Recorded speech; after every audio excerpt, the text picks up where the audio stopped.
Welcome to another episode of the Fantasy Basketball PH podcast. Enjoy the show.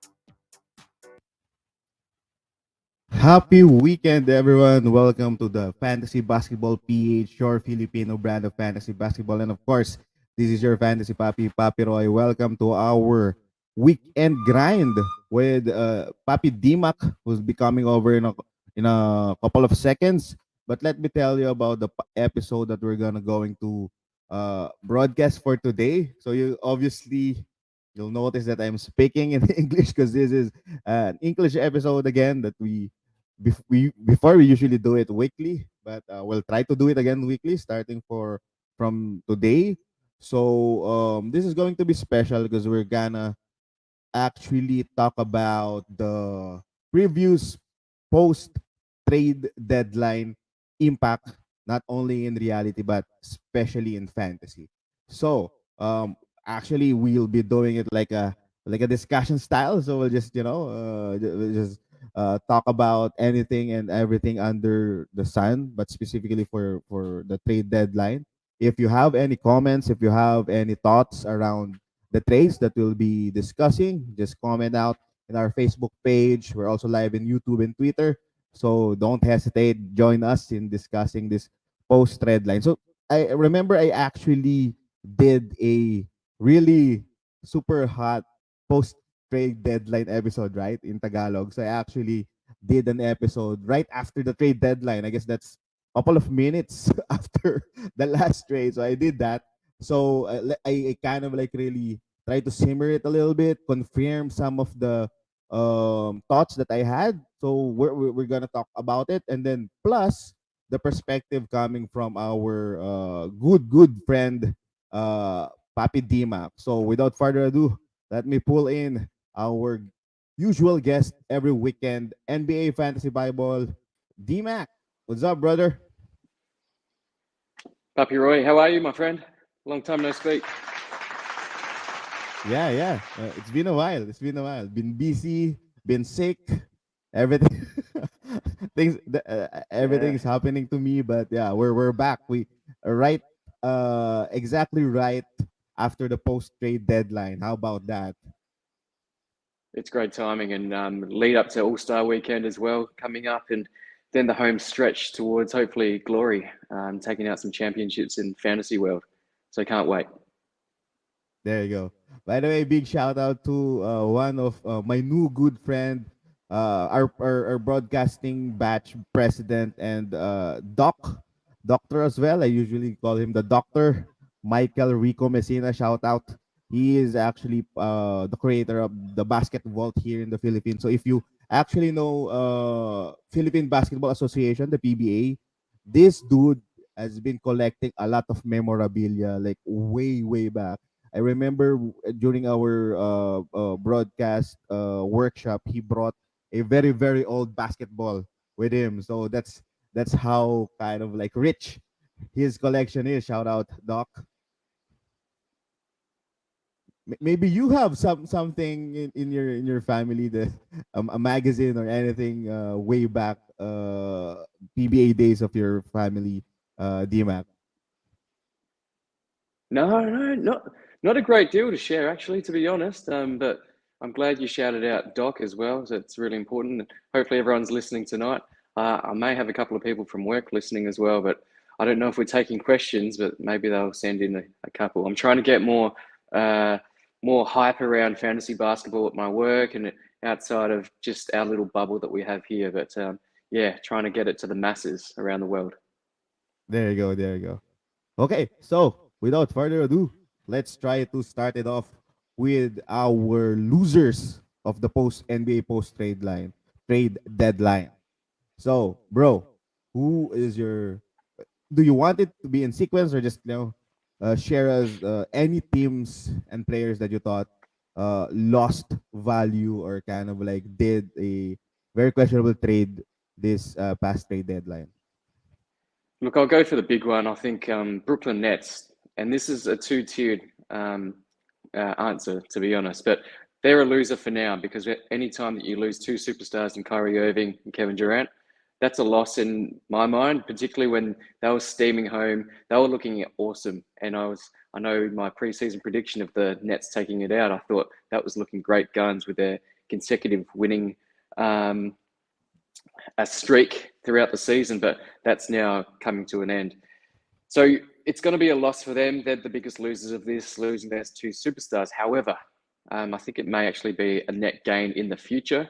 I don't think they're going to be able to contend this season. I think that's pretty clear. But moving forward, they've got a future all-star in McCall Bridges. I think they've got some amazing depth, particularly in defense. They've got some great wings, probably have too many wings, to be honest. And I was expecting them to make a few more trades after the massive trades. But they do have a lot of depth, and it is a little bit scary on the defensive end. But yeah, super, super exciting for their future. But right now, I think they are the biggest losers of this trade period. What do you think, Puppy? Wow, that's a very, very bold start. I love it. So actually, just a quick recap for the Brooklyn Nets. They traded Kevin Durant, Kyrie Irving, their top two players. They also traded Kessler Edwards, Markieff Morris, and TJ Warren. And what they got was Mikal Bridges, Spencer Dinwiddie, Dorian Finney-Smith, Cam Johnson, and then of course the first and second round picks. So we'll be focusing more on the players that they got since this is kind of like more on the fantasy side. For me, in reality, to be honest, I'm gonna give them a little win. I do understand the angle that DMAC is actually pointing out. Very very good point. From my end, I'm gonna give them a small win, to be honest, just because it's kind of like an addition in subtraction. We know they've been kind of like not happy with Kyrie Irving's antics in the past few years, and then maybe they thought that at some point after Kyrie Irving left, KD will do the same. Maybe not as not as dramatic as what Kyrie did. So just for just the fact that they found a way to trade two stars and getting at least the value that at least the as much value as they can, for me is a win, just because at least now they can move forward, at least in reality. So losing those two stars definitely will lessen their chances of winning the chip big time. But I think they still have a decent lineup. It's not a championship lineup, definitely, but it I don't know. Maybe this is something that kind of like fuels their fire to try and be in the playoffs and be the dark horse. But again, losing probably the technically best player, scorer in the league as of the moment, um, is a big hole to fill it. How about in terms of the pieces that was left or their current players, Dima? What can you say about uh, these three players? Let's start off with their native one, Cam Thomas. Before the trade, he's almost trying to beat LeBron's scoring title already, doing three consecutive 40 plus games, right? So, what's your value about Cam Thomas? I saw your post an hour ago, or a couple of hours ago, or maybe that's yesterday. You're not happy, or you're not in line with some of our fans or some of our followers that are high on Cam Thomas after the trade. Yeah, I think Cam Thomas was amazing this week, and he's single-handedly won me a week, which has been great. But with all these guys coming back, particularly on the wing, I think he's going to get lost in that rotation. He was still going to have rotation pieces and rotation minutes, but he only played 18 minutes off the bench today, and he'll probably be better than today. He did shoot really well, but I don't see him having the same usage that he got prior to the trades. He will still be important for the guys. He's still very young as well, so he's got a great future ahead of him. However, I don't think he's necessarily a 12-team player at this stage. It is hard to drop a guy that's been so outstanding during the week. And so I'm going to see how it just pans out for the next few games. But based on today's performance and how he's coming off the bench, he is a potential drop. But again, I'm not going to rush to drop him. But I think he's probably my first guy that I'll be looking to drop if there's another hot free agent on the wire. Yeah. I remember after the trade deadline, I kind of like explained why I'm not super high on Cam Thomas. I mean, you can just easily analyze it. You enumerate the top 5 players that will get usage from the Brooklyn, and then when I kind of like line it up, Cam Thomas is, I don't know, the 7th or the 8th that I actually listed out. And understanding what he gives, especially in fantasy and even in reality, being that scoring punch off the bench is really hard to own in 9 cat format. Maybe in points leagues, yeah. Maybe in, like what Dimac mentioned, maybe any format that are deeper than 12. I could see, that if you own him and then he's the last guy in your bench, then I could see the value there. But again, in a very competitive league, and then even shallower, it's hard. Even if I think even if he gets the primary the starter minutes, I can't. I mean, there's a lot of things that needs to happen for him to get value. I guess that's my train of thought. So with that said, yeah, the upside is there, but then again, in dynasty, it's a different thing. I think he could get actually a very very nice value down the road, but at least for this season, I definitely agree with Dimac. How about the other Cam Johnson? Yeah, he looked really good today. Again, I don't think he's going to have the same number of touches and the level of play that he had at the Suns, but he still looked really solid today, and I think he'll carve out a nice role on the Nets team. So it is still early days, new teammates, new system. So today it still looked really promising. So again, I'm going to feel it out for the next week and just see how the guys gel together. But something that stood out in their game today is McCall Bridges. He took it up a notch. So if you were able to own him or if you've got him on your roster, particularly in the Dynasty League, well, I think he's going to be amazing. I think he'll be a future All-Star if he remains on this team. And it looks like he's the alpha now, which is great because he wasn't the alpha at the Suns. Obviously, Book and even CP3 were ahead of him in terms of usage.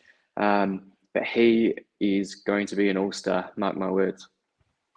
There you go. There you go. So well, you actually mentioned that he's going. You think is the alpha of the Brooklyn Nets right now. So quick question. This was something that was asked to me a few days ago as well. Last 10 seconds, tied ball game. Do you think it's going to be Mikal Bridges who will take the shot for the Brooklyn Nets?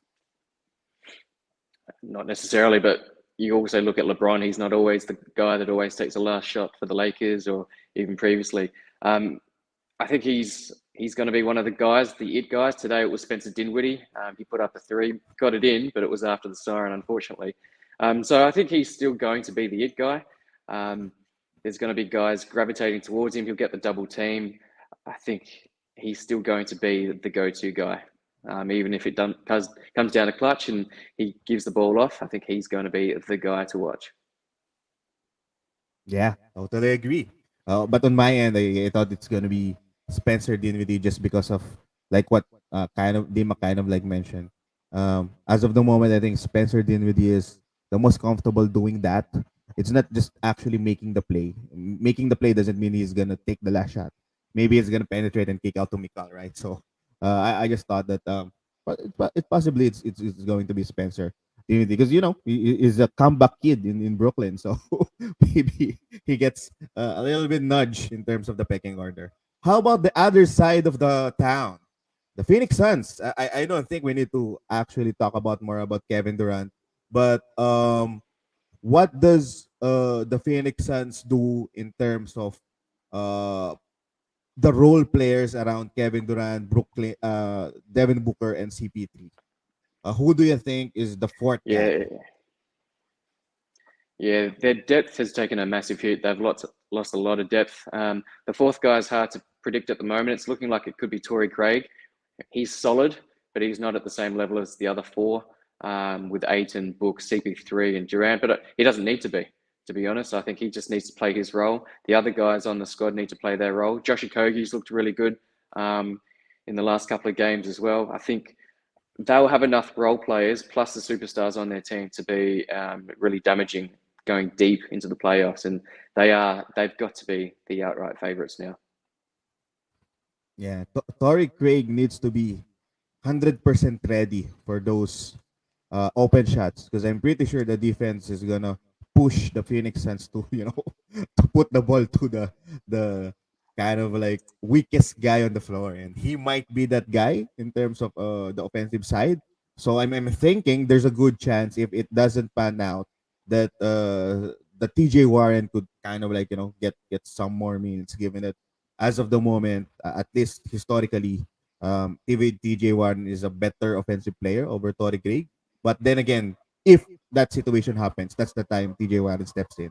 But if they need the better defender, I'm pretty sure that's going to be Torrey Craig. Speaking of these role players, bro, let me loop back again to some of the players of the Brooklyn Nets before we discuss the Phoenix Suns. How about Dorian Finney-Smith, Ben Simmons, Royce O'Neal? Those are the wings that they have that mostly is kind of like being they are kind of like dependable because of how they defend. So the who curves the most minutes out of those kind of like wing players that they have right now? I think DFS, Dorian Finney-Smith, I think he's going to be a perennial starter. He's so solid on defense. He won't be that offensive punch, and he was showing bits and pieces of his offensive capabilities when he was still with Dallas. But I think there's so much or so many other options on that team now. I think DFS is still going to have a nice role on that team. Ben Simmons, he's looking really, it's troublesome at the moment. And again, he's not starting. He's not playing big minutes. He's missing a lot of games, but he still has that defense. And if he can then solidify his role, and maybe things have been sort of eked out a little bit more with less of the superstars on the team, he may be able to step up and be that superstar that he once was. And it wasn't that all that long ago that he was an all-star himself. So perhaps this is his opportunity. It's unlikely, but perhaps it's his time to shine as well. I think Spencer Dinwiddie gets a boost as well. He was having a really good year anyway, almost a career year next to Luka, but I think he's, like you were alluding to before, Papi, if it's not McCall, it's going to be Spencer Dinwiddie leading this team. So it's going to be good for those that have him on fantasy squads as well. There you go. And let's quickly go back to the Phoenix Suns.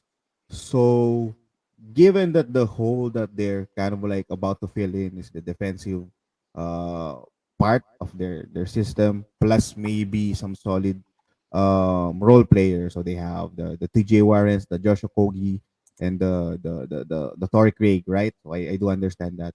But just looking forward with the what do you call this, the oldies or the players that are about to be bought out, do you think the Phoenix Suns is going to make a move and get some of those players that are available after buyout?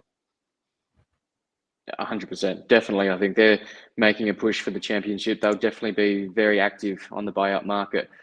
It's a weird one with the buyout market. I think it makes the strong teams even stronger, which is quite concerning. But I think they're going to be one of those teams that are looking for some value. And there's some good free agents out there as well. So not sure where they're going to head. We'll see how that plays out. I think other teams will be doing the same sort of thing as well. But Lakers also being in that sort of mold, they're looking great as well. But Phoenix Suns, not sure who they've been linked to at the moment. I don't know if you've heard any rumors, Roy, yourself. No rumors yet. It's gonna be interesting if, like, for example, they get like the Russell Westbrooks of the buyout candidates. But I'm thinking if in case of fit, I'm looking actually at Terrence Ross, being someone that can defend in the wing somehow, decent defender, but and also can shoot open snipes. Understanding that, hey, the the opposing team will definitely try to defend Booker and KD well. So anyone that is going someone that's going to be open would be that fourth guy that they have, right? Because the opposing team don't want to have a free shot with DeAndre Ayton. So I'm pretty sure they're gonna push it to the Torrey Gray role. So I'm thinking Terrence Ross just because of his ability to score and his ability to defend. But yeah, it's just a speculative uh kind of like take on the buyout market. Before I we think end this, you're spot on. yeah, yeah. Sorry, well, I think you're spot on. I think some news came in recently that Terrence Ross will sign with the Phoenix Suns as well. So I don't know if you're getting that information or that's a hunch, but it looks like you're spot on. So that's a good hit. Oh, really? I haven't really checked that, but yeah, I was just Yeah, thinking. looks like I was Woj announced it not that long ago. nice, nice, nice. Okay, I guess that's that's a very good hunch. Okay, so before we move to another team, let's just quickly check out the comments here. Papi Aldrich Trinidad is asking Bam for Allen, fair trade. Bam Adebayo for Jarrett Allen. As of the moment, I'm gonna go with Bam. Definitely. How about you, Dima? Yeah, I agree. I think he's been in great form recently. Really, really good.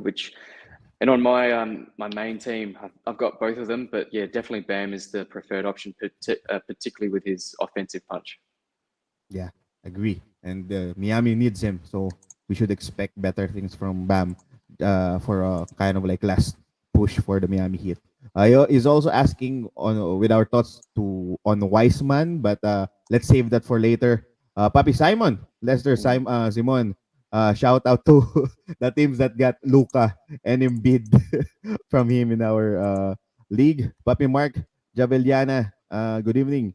Are we holding Vanderbilt? Will there be a chance, in your opinion, that he takes the Rui mapapamura?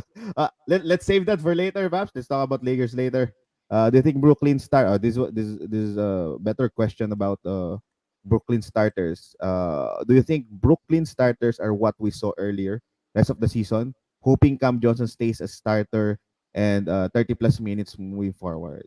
Personally, I think there's just going to be a couple of polishing or change in their rotation just because of that's the first time they'll be playing. So I'm pretty sure the rotation of those 3 and D guys like Ben Simmons, he's not a 3 and D, I guess wing D guy. So you have the Ben Simmonses, DFS, and then you have Royce O'Neal. Those kind of those players will, I think, kind of like each other's minutes depending on who is playing better. But given the value that they got in terms of the trade, I'm assuming that like what Dimac mentioned, I'm assuming DFS should be on top of that pecking order. Ben Simmons coming off the bench is a nice move just for him, to slightly get back to who he was, which we actually don't know, and he even don't know. So yet. So let's see what's gonna happen. But let's give at least it takes somehow pressure away from Ben Simmons now that Roy, maybe. I think I've lost you. Yes, hello.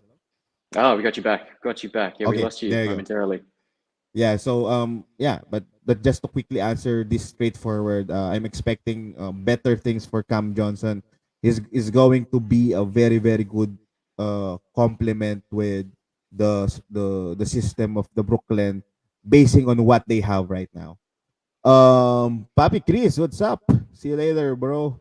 Is there a concern for LeBron finishing the season? Let's save that again for the Lakers later.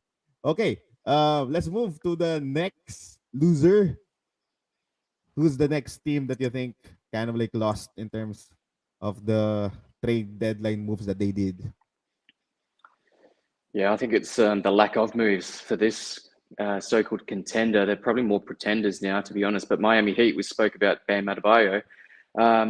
They're there and thereabouts, but the only move, well, they didn't make any acquisitions, but the only move was for flexibility, and that was Dwayne Dedman traded away. So they didn't make any moves to improve their roster whatsoever, which is disappointing because I know that um, they've got a little bit of hype about them, but they're just there and thereabouts. So even if they do make the playoffs, are they going to actually contend? So for me, their lack of activity during the trade deadline period just was a loss for me, a big loss. Similar for Chicago, but more for Miami because they are well coached. They've got great players, but they really desperately needed an improvement to at least at the power forward slot.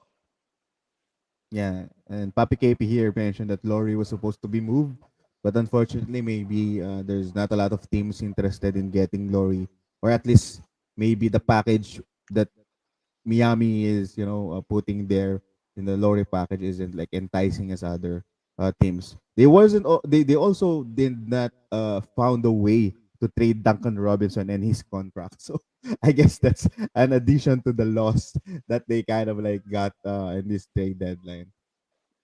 Yeah, that's a hard contract to move, to be honest. For sure, for sure. Next up, any other more teams that you think kind of like lost? Yeah, look, I mentioned them briefly, but Chicago, I think with Brooklyn having traded away their superstars, there was a possibility that Chicago could have moved into perhaps their playoff or play-in spot as well, fighting for that last spot. Chicago did absolutely nothing, and there was a lot of interest in their guys. Vooch, um, DeMar DeRozan even was talked about on the trade market. Zach LaVine is constantly being spoken about, and even Alex Caruso with his defense being widely sought after. So I was really surprised that they didn't make any moves, particularly with Vooch's. I think it's a contract year. I think he's looking for a new deal at the end of this season as well. So that's very surprising that they didn't make a move, and he's not getting any younger. So perhaps they're just sticking by their guys, but again, they're just sort of coasting. They're not really going to make any waves come playoff time if they even get that far. Yeah, I was actually waiting for the Vucevic trade, to be honest, because I remember when I checked the possibility, there was a big hesitation from the Chicago Bulls to trade DeMar DeRozan and Zach LaVine, either of the two. They Mm. are asking too much for those guys just in case. So it was really Vucevic on the clear, but I guess that didn't kind of like really materialize.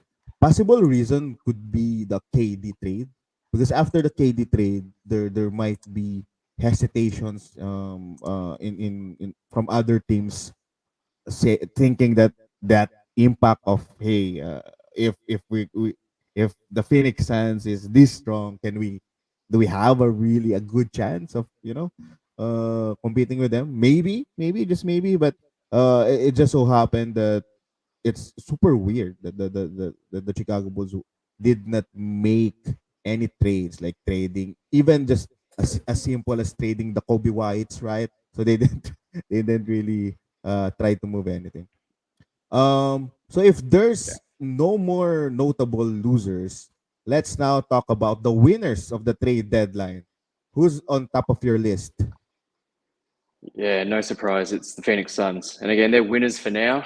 They're the ultimate favourites. They're in their win now window, which for this season, it was looking at like, again, they were coasting, but maybe perhaps not doing any damage come playoff time. But now they're the ultimate favourites now that they've got, as you said, the best scorer and one of the best players in the league on their roster. And they're going to be super exciting, very difficult to beat, particularly in a best of seven series. So they are the biggest winners of trade deadline. But again, moving forward after following this year and seasons to come, that actually losing McCall Bridges, Cam Johnson, some of their draft capital may actually hurt. But again, do you go for the win now? I think you would. I think they're in desperate need. They need to win a championship. They've been great the last couple of seasons.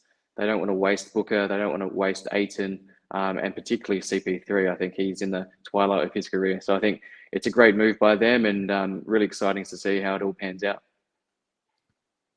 Now that Skaty is around, what's gonna be Devin Booker's, DeAndre Ayton's, and CP3's rest of the season value? Well, as soon as KD plays, because I think he'll be playing with after All Star break, right? Yeah, after All Star break, I don't think he's playing in the All Star game. It's the opposite of what you said before with addition by subtraction. It's actually taking touches away from their main guys. Um, I think Booker will be okay. I think he'll still be able to get his shots, but he'll still lose a few shots per game. CP3 will be fine. He'll still be the facilitator on the team. He was the floor general. If anything, he's going to um, be able to increase his assist rate, which is almost unheard of. Aiton's going to take a hit as well because he's had quite high usage, which has been great for him this season. He's had spurts where he's been a top 30 player, which is quite outstanding for him as well. So yeah, they're all going to take a little bit of a hit, except for I think CP3. I don't think they'll mind in reality, but for fantasy, us fantasy owners of Phoenix Suns players, it's going to be a slight dent in their value, but not too dramatic. And I think we've seen other guys thrive, or if not at least survive, but thrive next to KD as well. So I think it'll be okay. Slight hit. And while KD is out, Devin Booker is almost 100%, I guess. I'm pretty sure after All Star break is almost 100% ready to get more minutes. So with that said, aside from CP3, Aiton, and Devin Booker, uh, on the offensive end, who do you think it's going to be? TJ Warren or Darius Baisley? Yeah, I think they'll be important pieces, and they'll definitely get their go. I think Baisley, that's definitely an improvement for those that have him in deeper leagues. I think it's great for him to now get a decent run. He's sort of fallen out of favour. He's been injured. He's fallen out of favour at OKC. So I think that's really good for owners of him. There's just so much opportunity for these role players to get a lot of fantasy value up until they get some guys off the buyout market and when KD returns. So I think guys like Josh Okogie, he's shown his wares the last couple of games. Torrey Craig, he's been up and down this season, but he's still got good value. And we haven't seen the likes of Campaign in the team as well. He's been out for long periods, same as Landry Shamet. So I think people forget about those guys as well, making a return to the team post All-Star break as well. So they still have some good players to back those guys up. But in terms of value, I think, yeah, Okogie and Torrey Craig are the guys that you need to look at the moment. TJ Warren, I think, is a relatively good pickup. But again, he's still going slow after his recovery, after a lengthy time on the sidelines as well. So keep that in mind as well when you make your moves. But yeah, exciting for these guys as well. And it will be interesting to see what happens there. Yeah, and aside, well, on top of being kind of like the number one team right now in the paper, this is something that I kind of like loops in with what I previously mentioned in the past episodes that I did, telling everyone that I think there will be GMs that will be, swinging on the fences for this season, given that the the runway to the championship is kind of like clearer versus the previous seasons. There's no clear cut number Mm. one strong team that really you think that hey we can't really beat this team or whatever. So I guess the new GM of the Phoenix Suns understands that and then goes straight ahead that hey you want picks, you want anyone, yeah, let's do that. Let give me Kevin Durant. But the Yeah. lingering question here is, despite being, of course, as long as he's healthy, is the possibly the number one scorer or a play creator in the league. No offense to LeBron James and the Lucas and the Jokic. I mean, Kevin Durant is still Kevin Durant, but his isn't like that super healthy yet. And then in the past seasons, he haven't really been healthy. CP3 is, like what you said, in the twilight of his career. Devin Booker is decent, but remember he's also having those kind of like small injuries once in a while. And then the Andre Ayton has been kind of like rumored to be not in a good uh kind of like um terms with their coach. So do you think with all Mm. of that, this is still a good move for the Phoenix Suns? I still think it's a really good move. I think something that helps culture and feeling amongst your teammates is winning, and they're going to be winning. They're going to be winning a lot with KD. And I think there's often times that Book will just have KD just run everything, and everything will go through him, and vice versa. I think they've got so much firepower in those two in particular, backed up with Aiton, who can go off for it's almost an automatic double every single night as well. So he's solid. CP3 is that general. I think it's a great move. Yes, there's a little bit of risk. There's always risk when it comes to these older guys, but without risk, there's no reward. So I think it's a great move by the new GM, and he's definitely made himself known to his fans and to the NBA. Yeah, yeah. Before we move forward, quick question.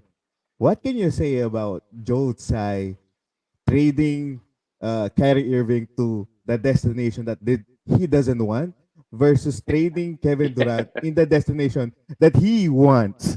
What about that move? Yeah, pretty petty. It's petty. I don't mind it. I think it's quite funny because I'm not the biggest fan of Kyrie Irving for a number of reasons. It is very petty. And I know that there were other good offers on the table, but I think he still got a pretty decent haul out of it as well. Yeah, I just I was really super smiling when after a couple of hours or just a day when KD really got what he wanted and Kyrie realizing that Kyrie wanted to go to LA but Joe Tsai didn't want that to happen. Okay, anyways, Right. next winner for the trade deadline. Yeah, nothing really compares to Phoenix Suns, but I think a low-key winner was the Milwaukee Bucks, and I think they've finally got their man in Jay Crowder. It's taken a long time. There's been rumors around Jay Crowder joining them ever since he decided to sit out with the Phoenix Suns as well. So I think they finally got the guy that they wanted. He'll add a lot of good defense, some outside shooting as well. I think it's a really key move. It's very poignant by their GM. I think he's going to add a fair bit to them. In terms of fantasy, I don't think it means too much in terms of Jay Crowder, apart from the fact that now he will be playing. But compared to last season, I don't think he's stepping up. But I think in terms of real life play, I think it just really solidifies Milwaukee in the East. I think they're going to be really hard to beat. And I think, weren't they your pick? The East winners this season, Papi Roy? Yep. Yeah, over my Brooklyn Nets. So there we go. and to be honest, they are also a big winner for me just because KD now is in the West. So Right. they're already knocking in the door, the Milwaukee Bucks. And guys, if you haven't really been following Milwaukee, they've been on a roll. They are just being overshadowed with the trade deadline, but they've been winning. They've been winning what almost 6 straight games already. I haven't really remember, but they've been winning a lot in the past May even be few. 10. Yeah, they've been winning a lot. Right. Yeah, no one's really paid attention to it, but they've just like exactly. yeah, And which is then really like good come playoff time. true. And then like what I mentioned, KD moving to the West really helps their kids, right? I mean, Boston is I don't know, something's happening with Boston. Boston is decent. Unfortunately, Jalen Brown is injured, but he'll be coming back. Marcus Smart is really who's gonna play a big part in their system. It isn't 100% healthy, and then Al Horford is maybe kind of like feeling that old bumps in his body. So yeah, I'm thinking Milwaukee is actually a very very low key good winner in this trade deadline. Yeah, and for Boston, I think the All-Star breaks come at a decent time for them as well. It just gives their time, gives their guys time to rest up, get fresh, and then steamroll towards probably meeting the Bucks in the Eastern Finals. Plus, they get one of my favorite nicknames in the league. They got Moose, Mike Muscala. So imagine being a Yeah. commentator and then whenever he shoots three, you call him Moose. That's ecstatic. I love that. I love that nickname. Who's your third I think winner? that's a really good pickup as well. I was just going to say, Yeah. I think the Muscala acquisition is really good for them. I think he's just a really good outside shooting big as well. And I know that they haven't had Gallinari all season, but Muscala is just even bigger and he can still shoot the ball. I think that's going to be valuable for them. He could play 15, 20 minutes a night and be extremely valuable for them. Yeah, first game, 4 snipes. How about that? He's way better than Yeah. Blake Griffin for sure, and defends better than Blake Griffin. I guess the Griffin's advantage over him is just, I guess, more agile. But do we need that? And do we count that as Uh, agile as of this yeah. point in his career? Anyways, next winner. Yeah, I think the next winner, nothing really stands out, but I think Philadelphia Lakers. was a decent Go winner. Lakers. Yeah. Do Oh, you think well, Lakers is yeah, a of winner? course. Lakers is a big winner. I think they're a winner, actually. They are a standout. But let me just speak about Philadelphia, and I think that's Go. more the fact that KD is not in the East as well. So similar to what you were saying, Yeah. um, KD's not there, and I think they also even made a small trade. I don't know if you realise, but Matisse Thybulle, Aussie Thybulle, he's no longer with them. But Jalen McDaniels has moved across as well. So I think Yeah. that's a pretty good move for them. I think he gives them athleticism. He still gives them defense, but he gives them shooting, which Thibault didn't provide to them. Exactly, and I remember I was kind of like tweeting with Yahoo's main host about this move. I was telling him maybe this is the Tobias Harris insurance. I was joking because we all know that Doc Rivers loves Tobias Harris, but Tybull, on the other hand, Portland got a got what they wanted. They wanted a good defender, so they got Matisse Tybull. So in some sense, they are really getting what they needed. But of course, Tybull isn't like our most versatile defender. With what you've mentioned, he doesn't really give us a lot of things aside from those stocks, right? How about the Los Angeles Lakers? This one's I'm a glad you little bit brought them up. I'm dramatic, to glad. be I think honest. this is it's a no brainer. I think I've been talking about Westbrook leaving them for quite some time, but I think the guys that have come in are just. I know that LeBron's injured at the moment. There's risk that he may sit out a lengthy period of time, but I think with AD firing, I think D'Angelo Russell is going to be a really nice fit, a lot better fit than what he was in Minnesota. So I think that's a great start. But then getting the really solid role players like Jared Vanderbilt, that's a great get. That's an outstanding young big. So that's not just for now, but that's for the future as well. Malik Beasley, I think outstanding shooting. They've been talking about getting good outside shooting for a number of seasons, and they've got that with Malik Beasley and Mo Bamba. It was only last season that he had a bit of a breakout season with the Magic. He could be, you just never know, he could start or at least play a really solid role off the bench. So I think great acquisitions. The Link has actually done his job for once. So well done to the Lakers, and I think they're going to be all right. I think they'll be in the playoffs, and they could contend if their stars are healthy and fit and firing. Yeah.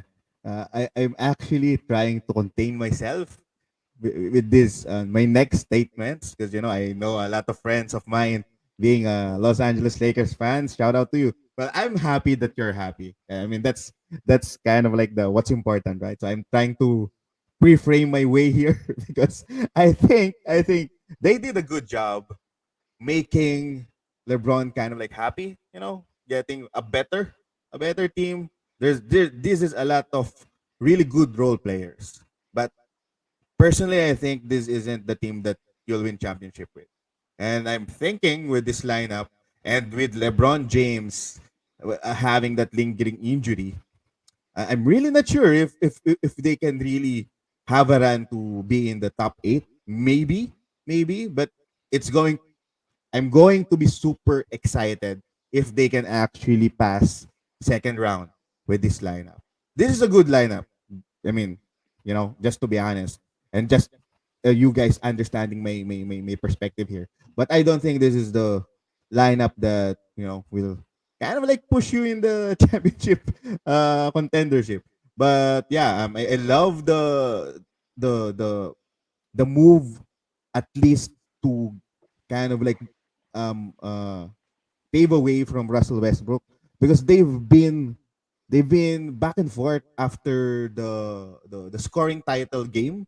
There's a lot of drama there. The Russell Westbrook and Ham actually had some words for each other, and then they actually entertained interviews saying now when trade deadline is about to happen, they're actually saying that hey, Russell Westbrook is a vampire, and then we're not happy and all. But before that, they kind of like pushing him as the sixth man. So what's clear there is they aren't really happy with each other. Props to Russell Westbrook despite the bashes and all. I think he was kind of like still professional, trying to really play as much as he can. He played a lot of minutes. He actually embraced playing off the bench despite whatever antics that he's doing. So I'm just gonna give a little props to Russell Westbrook. I think he's not the like super lone problem. There's a lot of things happening there. I can't really put the 100% to him. Maybe 99%, but I won't give the 100% problem to Russell Westbrook. So that alone, for me, again, similar to my take to the Brooklyn Nets, that alone is actually a win. Moving forward from that scenario, now they can actually create a very good locker room environment.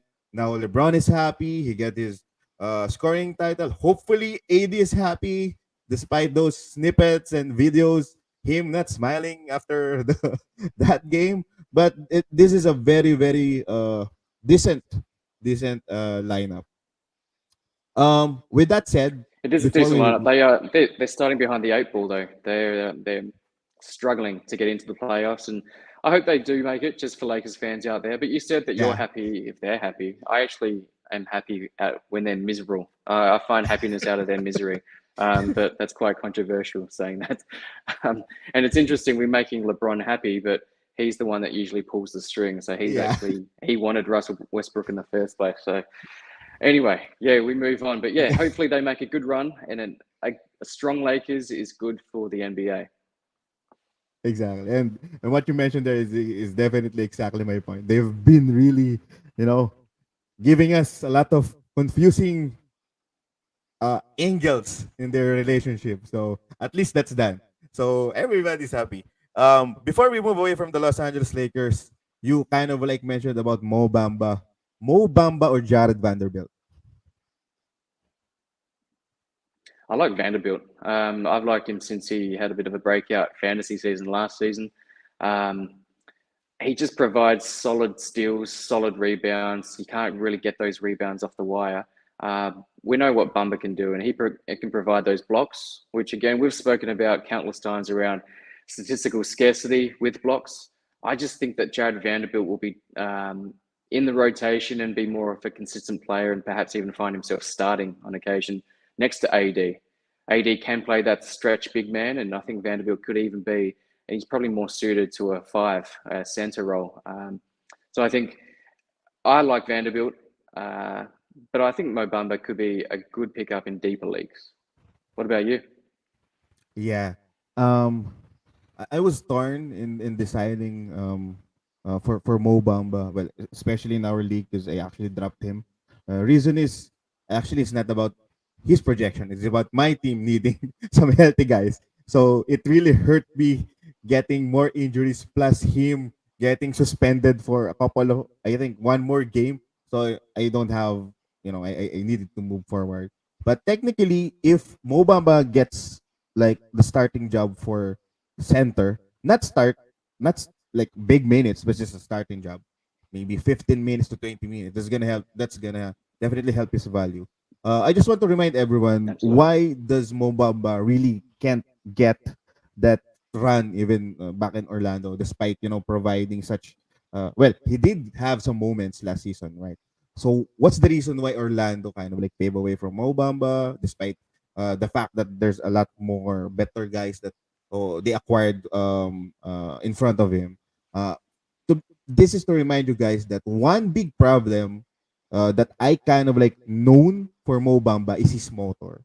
So it's almost I forgot the other guy's name, but uh, Mo Bamba has several what you call this news from the Orlando analysts that the reason why he can't really keep up for bigger minutes because of his motor. So it's one of the Orlando coaching problem with Mo Bamba. That's the reason why the safe spot for Mo Bamba is around that 20 to 25 minutes if they want Mo Bamba to play for the whole season. So that's the kind of like information that I got before. I'm hoping it's not anymore. I'm hoping is better. But just to again, just to put in some perspective and some expectation for the Los Angeles Lakers, because Gabriel is actually doing a good job.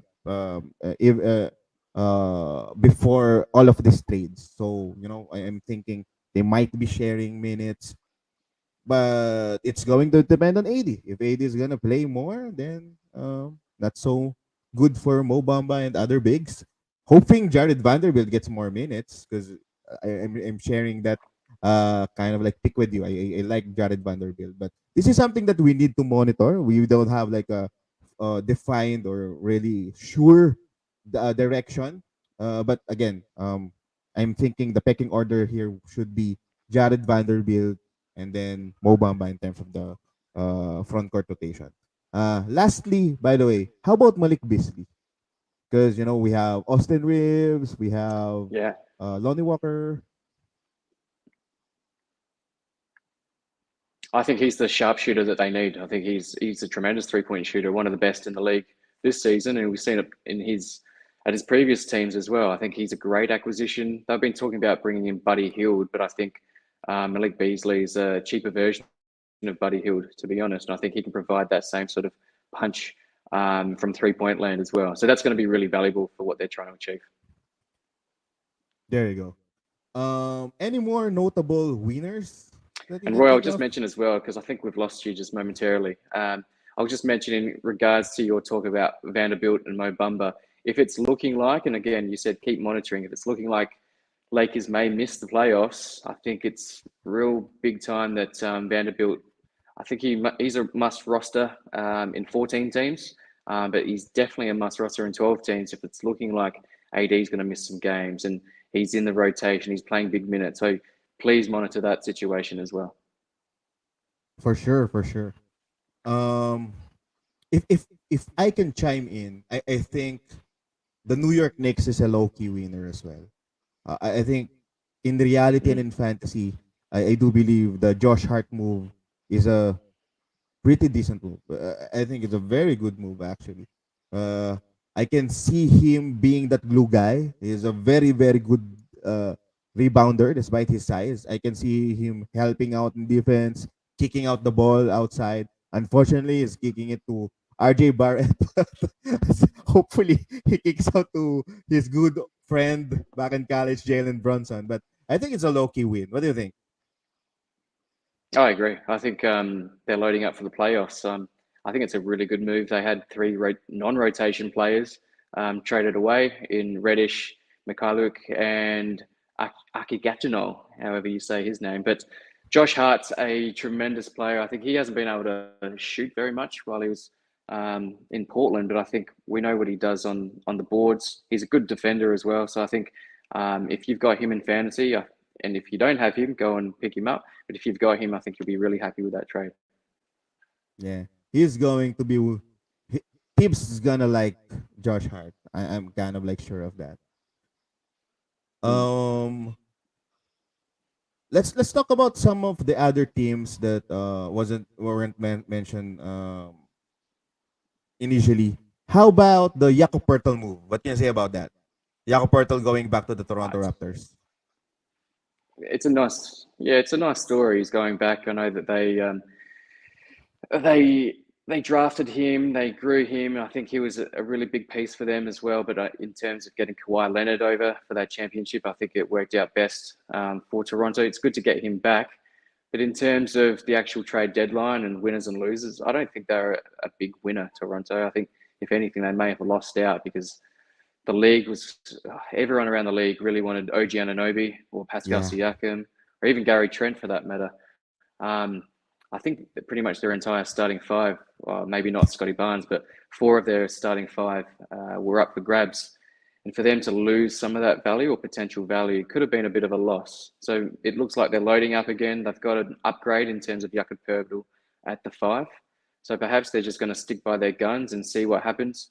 Uh, Maybe not this season, but in seasons to come, go back into the draft, get some new players in as well, and just see what happens up. But I do think that they missed out on a good opportunity to really cash in on some of their really good 3-and-D guys, particularly OG Anunoby. I think there was huge hype around him being traded. Especially after the Kevin Durant trade.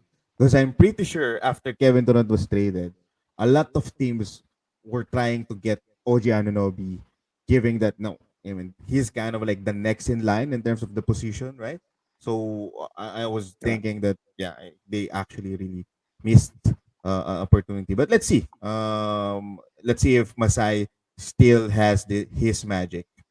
Who else? How about the Utah Jazz? What can you say about what's left of the Utah Jazz?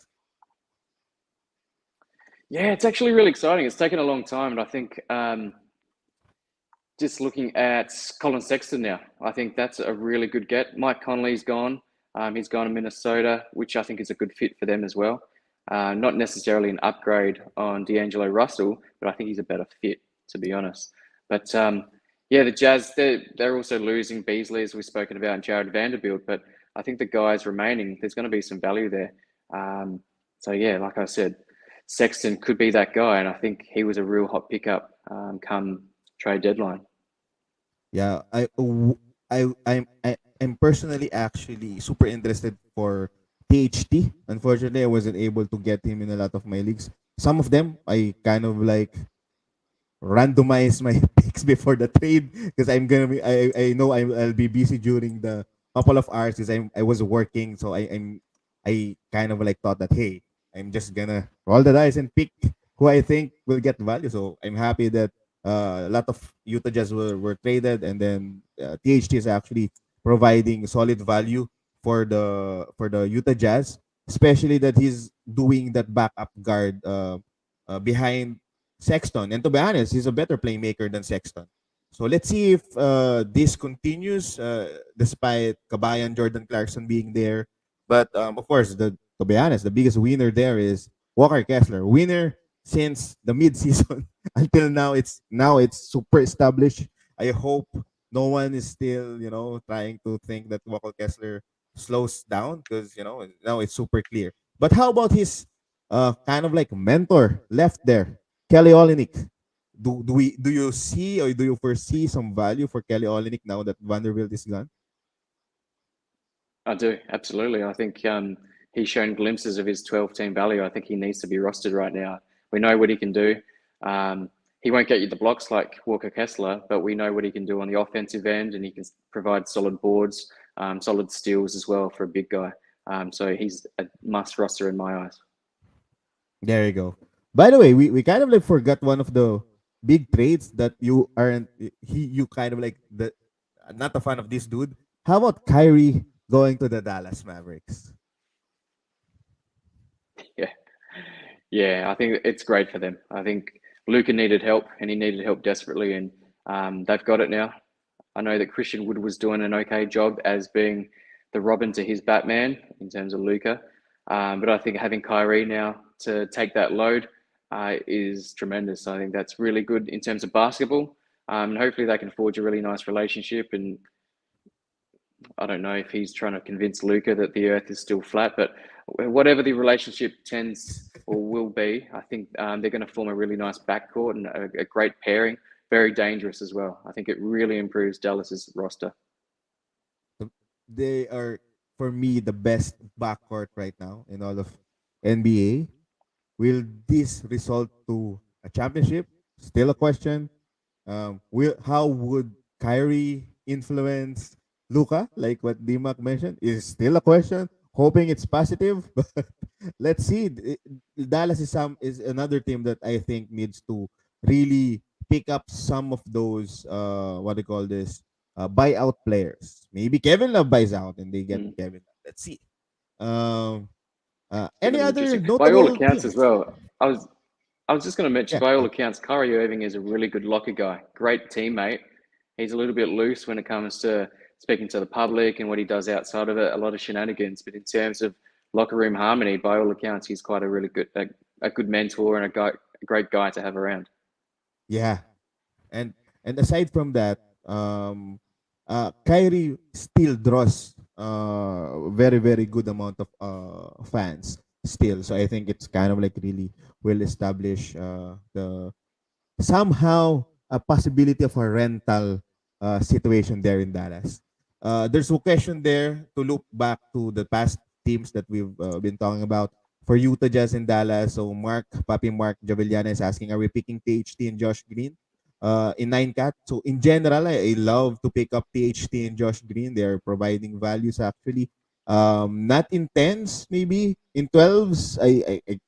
I'm pretty sure one of the slots in your 12 team is a streamer slot, right? So yeah, I take gamble on THT because he's providing us almost triple double in the past few days. Josh Green on the other hand is kind of like playing that DFS role, so I'm pretty sure he's going to give us a decent value. But let's see far more couple of games because uh a few hours ago is the first time that Kyrie and Luka played. So let's just give them a couple more games and let's see how the rotation works.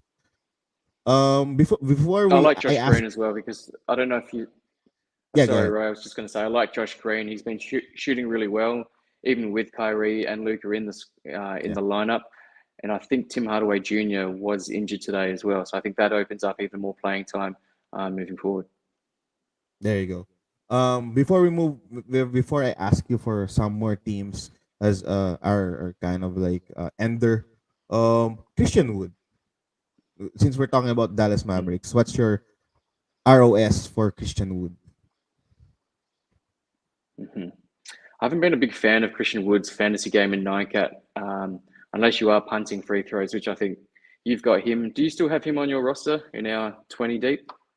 No, I've already traded him alongside my You traded Anthony him. Davis and I forgot RJ Barrett. So I got Alfred Sengun, Edwards, and who else? Forgot one. Actually, you kind of like really you're one of the panel on that trade, right? Remember, I traded my Right. Yes. Anthony Yes. Davis. Yes. Yes. That's with it's with. Oh no. Sorry, Christian Wood. I traded him for Jamal Murray. Ah. Yeah. Wow. What a pickup that was. That's great. I'm just looking at some stats at the moment. Just in the last month, Christian Wood 9cat ranked 102nd. That's not really the output that you want. Of course, you're punting free throws when you have him, so that increases his value straight away. But still, in terms of all round value, not great. And that's playing only 22 minutes a game. Limited sample size as well, but 22 minutes is really not going to cut it. I think you still have to roster him for now. You have to roster him, see where it goes. He's been out injured as well. So let's just see. We'll be patient with him, give him a little bit more time. Um, and like with a lot of the other teams, see how it gels with the likes of Kyrie, with Luca as well in the team. Yeah, totally agree. So, any other teams you want to share your thoughts with? I think the Clippers have improved as well. I think they're going to be really tough. I actually like their moves. Not necessarily better, but I think they have a greater shot at getting the championship and getting into obviously playoffs than the Lakers, crosstown rivals. But getting Eric Gordon, who's for some reason he's only just been traded by Houston, his value was way higher in the past, but they've finally made that move. Eric Gordon, Bones Highland, great young player as well. So that's one for the future. In my eyes, that's an upgrade on Reggie Jackson right now, and particularly in the future. And I think most importantly, Mason Plumlee, having that key backup center behind Zubac is really, really important. So it gives them that flexibility that they can play big, but they, as we know, they can play small ball center as well. So I think that really adds a fair bit to their arsenal. And we know that Plumlee's been a starter this season for the Hornets and has pretty much had a career year. He's been tremendous. But he will start behind. Sorry, he'll play behind Zubac. So that's a real formidable lineup as well. So they've always had great depth, but this is an upgrade on that depth that they had. So they're going to be dangerous come playoff time. Yeah, 100% agree on that. Something that I would like to reiterate there is LA Clippers is a very, very smart organization. They know what they need, and then they got actually what they need. So definitely a big improvement. And on the flip side, I guess you That's right. have to say that Mason Plumlee, Uncle Mason, leaving the Charlotte Hornets gives a very, very good pathway for the two young big man, at least especially for Mark Williams of the Charlotte Hornets, right? Yeah, absolutely. I think that was one of probably the top two pickups come trade deadline. A lot of people stashed him, and quite rightly so. He's going to be super, super valuable.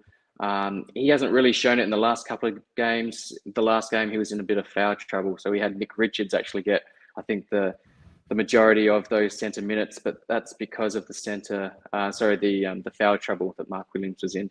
So I think Mark Williams is going to be, I would say, easy top 60, top 70 player down the stretch. I really like his skill set, gives you the rebounds, high field goal. He's your typical quintessential big man as well, and those blocks are super, super valuable. While we're on the subject, the James Wiseman mayhem that's going on and potentially impacting Jalen Duren. I know Jalen Duren been great, but then there was talk around Wiseman starting for Detroit. I think that was even blown out of proportion based on an interview. I think that the actual term was he would start if he's been playing well. Now it turns out he may not even be on the Detroit Pistons because of the Gary Payton issue as well. What's your take on that?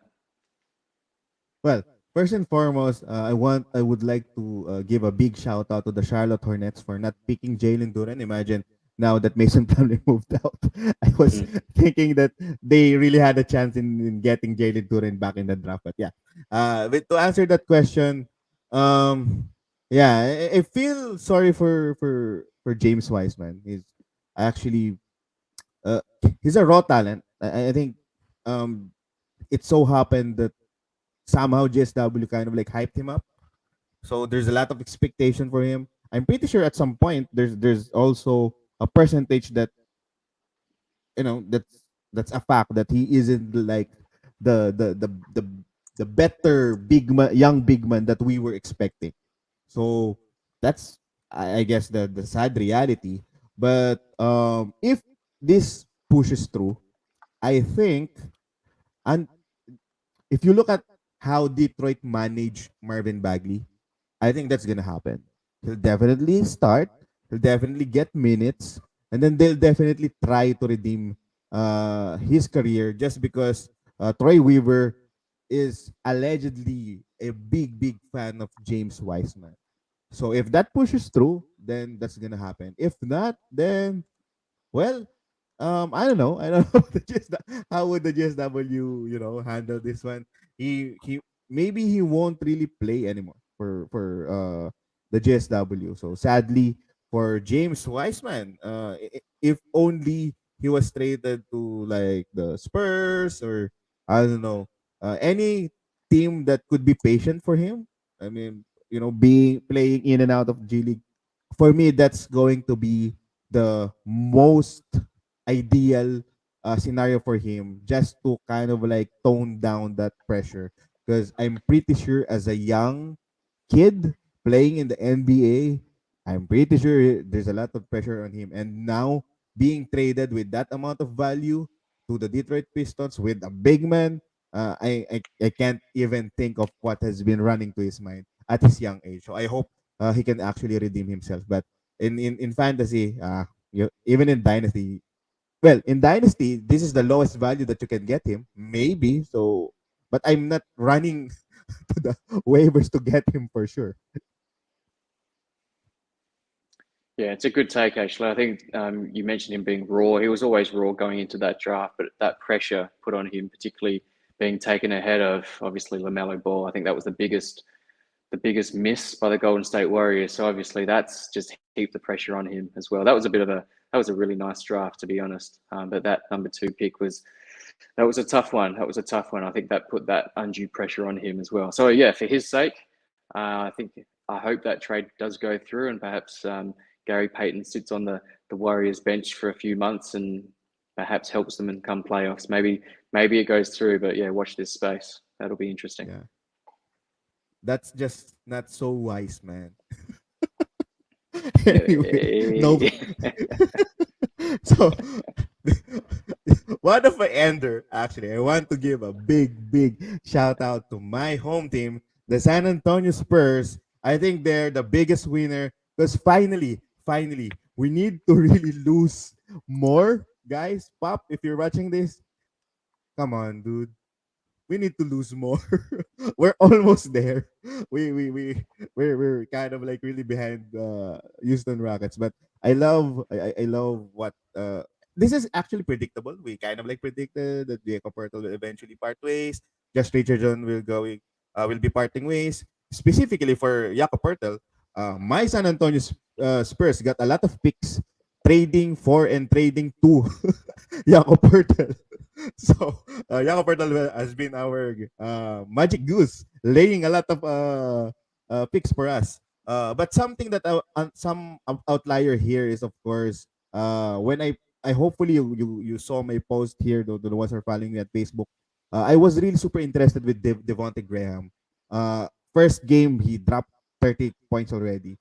I don't think it's gonna it's gonna happen always, but dude, Devonte Graham is a player that when you give him green light, he'll definitely shoot. He could be laying bricks most of the time, but he'll definitely shoot. There's no solid point guard behind Trey Jones in the San Antonio Spurs. So if ever, and I think they will, San Antonio Spurs decide that hey, let's look at Devonta Graham. Maybe he's of value. Then down the road, he'll definitely get solid playing time alongside one of the winners in this whole deadline transactions, which is Malachi Branham. I think is a decent winner. As of the moment, not yet because the Keldons and the Trey Jones just came back, and then they might be playing more. But I'm pretty sure down the road, hopefully, as exactly as the finals of your leagues, I'm pretty sure Malachi Branham will definitely give you some value. What do you think about the Spurs, bro? Yeah, I think the biggest winner from the Spurs is probably Zach Collins with Jakob Poeltl leaving. I think Zach Collins has already shown that in limited minutes, in 20 minutes a game, he can be of value. Push that to 28 to 30 minutes. I think he's going to be really valuable for some owners down the stretch as well. So I'm lucky that I've had him in a few leagues. I did stash him thinking that Jakob Poeltl would get moved, which did happen. So that's been a nice win for myself. I agree with Malachi Branham. I think he looks really exciting. But you've got Romeo Langford on the sidelines as well to come back in. So it messes things up. I don't think they'll rush to bring back Devin Vassell either. I think he'll probably remain out for quite some time. Jeremy Sohan, I think he came back recently, different position, but again, he's expanding his offensive arsenal as well. So yeah, Pop just needs to be careful. Don't win too many games. So I think you're in prime position for a lottery pick, which obviously you're looking out for Wemby. So that's looking nice. Yeah, yeah. Well, side comment on Zach Collins. I was initially rooting for him, but I'm rooting for Charles Bassey.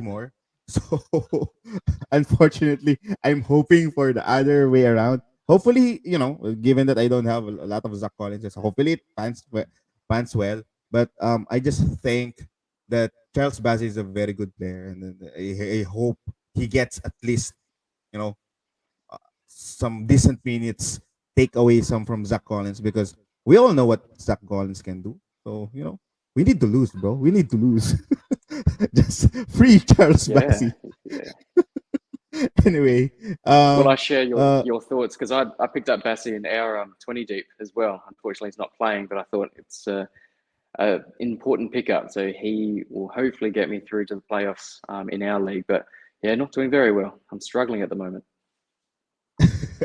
I- let's hope that he'll be doing better. Because he's prime for big stats if he gets minutes. I think we kind of like covered every one. Before we kind of like end or give our parting ways, just want to quickly share to you some information that I just really recently got. Uh, People are asking me why cheap, why of a cheap value for Bones Highland. So the reason why I think Denver didn't want to part ways with Bones Highland, but it's a attitude problem. Something the information that I got was Bones Highland is actually screaming and really shouting on top of his head that he deserves better. He don't want to be that. off the bench guy, and he doesn't really like the role to the point that he actually didn't attend practices anymore. He goes to the what do you call it, the game on his own, on his expense. So I know, uh, I think Denver Nuggets don't want that kind of like trouble anymore. So that's the reason why the value, unfortunately, is cheaper than expected. But like what Dimac said, one's trash is another team's gold. So I think the Los Angeles Clippers actually got some gold with Bones Highland, and I'm looking or expecting for a slight, or not just a slight, a medium bump of value for Bones Highland in terms of dynasty. Because like what Dimac mentioned, the path is clear. Actually, it's just Terrence Mann in front of him in terms of the guard position. So let's see what's gonna pan out for the Los Angeles Clippers in the future. Last few statements, bro.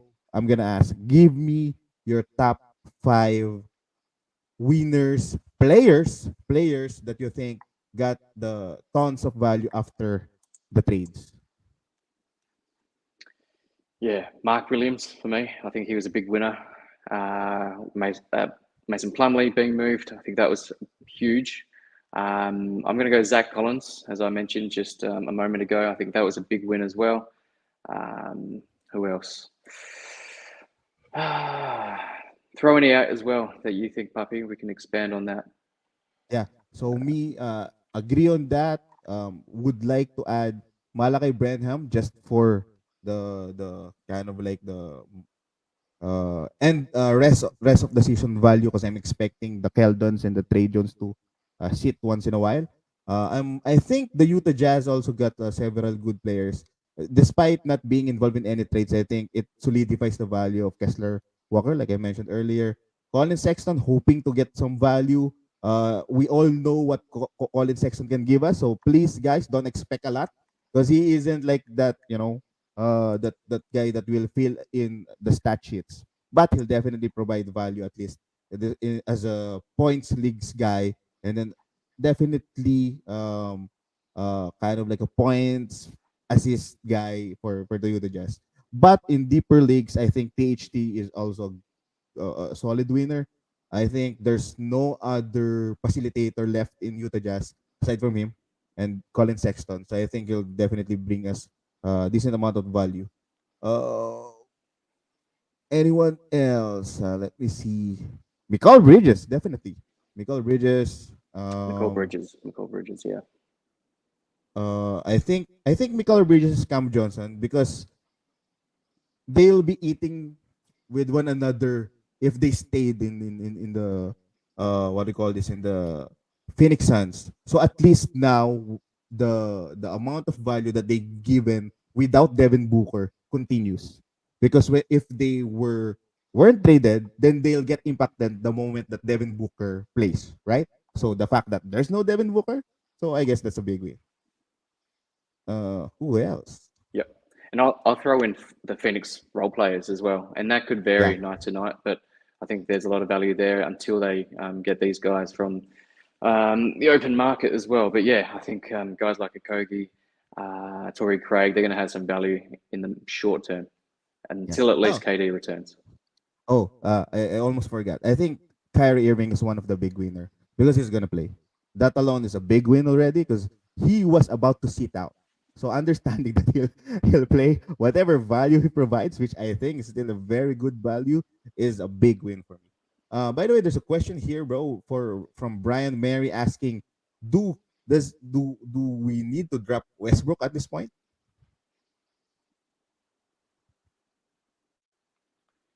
Um, I wouldn't drop him. Again, I want to see how it plays out. He could be bought out. He could land on a different team anytime soon. It could be overnight as well. So I wouldn't be dropping him. And in that case, I probably would pick him up just for the fact that he will still provide those counting stats as well. Um, so in certain builds, I think he's a must roster just to see where he will land. So yeah, I would be picking him up. I'm thinking the Miami Heat is the best fit for the West for Russell Westbrook.